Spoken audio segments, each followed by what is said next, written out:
फेरो के परफ्यूम से लेकर ताज महल के इत्र तक, ये है गुलाब का 5000 साला शहनशाही सफ़र।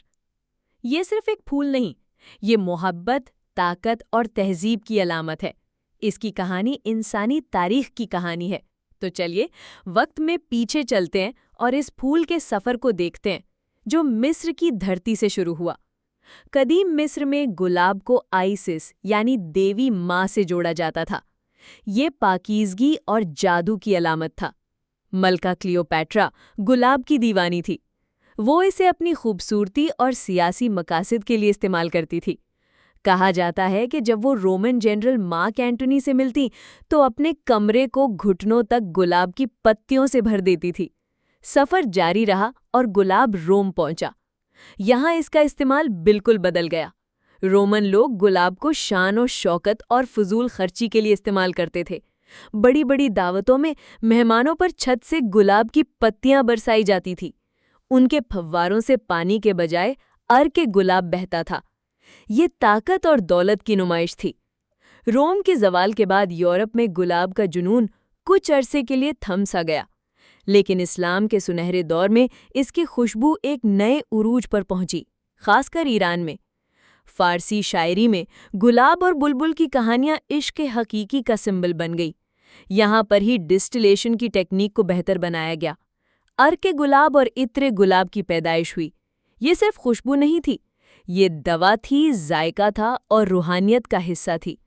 और फिर ये फारसी तहजीब और गुलाब की मोहब्बत मुग़लों के साथ हिंदुस्तान आई। पहले मुग़ल बादशाह बाबर को हिंदुस्तान की गर्मी में अपने वतन के फूल और बाग बहुत याद आते थे। उसने यहाँ 4 बाग स्टाइल के बागात की बुनियाद रखी, जहाँ नहरें और फूल मरकज़ी हैसियत रखते थे। लेकिन गुलाब का असल जुनून बादशाह जहांगीर और उनकी मलका नूर जहाँ के दौर में शुरू हुआ। एक मशहूर रिवायत के मुताबिक इत्र जहांगीरी की ईजाद मलका नूर जहाँ ने की थी। उन्होंने देखा कि गुलाब की पत्तियों से भरी नहर पर धूप पड़ने से सतह पर तेल की एक बारीक तह जमा हो गई थी। इसकी खुशबू इतनी लाजवाब थी कि इसे इत्र जहांगीरी का नाम दिया गया। ये दुनिया का सबसे महंगा इत्र था। मुगलिया सल्तनत में गुलाब हर जगह था, खानों में, मशरूबात में और दवाओं में। उनकी इमारतों में भी गुलाब के नक्शो-निगार आम थे, पत्थर में तराशी हुई शायरी। और फिर आया मुगलिया फ़ने तामीर का शाहकार ताजमहल। शाहजहां ने ये अपनी मलका मुमताज़ महल की याद में बनवाया था। ये मोहब्बत की एक जिंदा अलामत है। ताजमहल के 4 बाग जन्नत की तस्वीर हैं, और उन जन्नत के बागों में गुलाब का होना लाजमी था। सोचिए, इन फव्वारों से अर्क गुलाब बहता होगा और हवा इसकी महक से मुअत्तर रहती होगी। मुगलों के बाद भी गुलाब की अहमियत कम नहीं हुई। ये हमारी तहजीब का हिस्सा बन गया। आज भी शादियों में गुलाब की पत्तियां निछावर की जाती हैं। मज़ारों पर अकीदत के इजहार के लिए गुलाब की चादरें चढ़ाई जाती हैं। गुलाब का शरबत गर्मियों में रूह को ठंडक पहुंचाता है।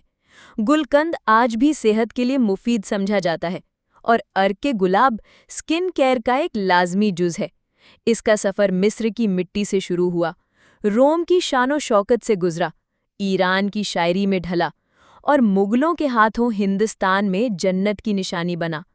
हर दौर ने गुलाब को अपनी कहानी दी और गुलाब ने हर दौर को अपनी खुशबू दी।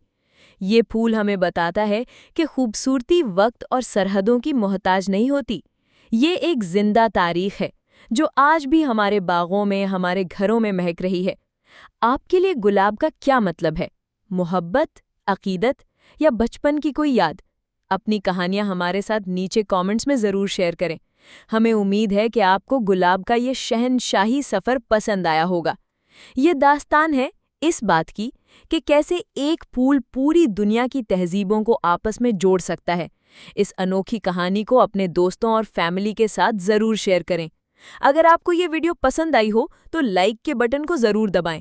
ये हमारी बहुत हौसला अफजाई करता है।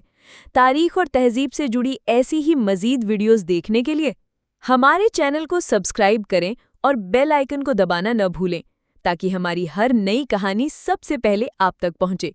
अगली वीडियो तक इजाज़त दीजिए।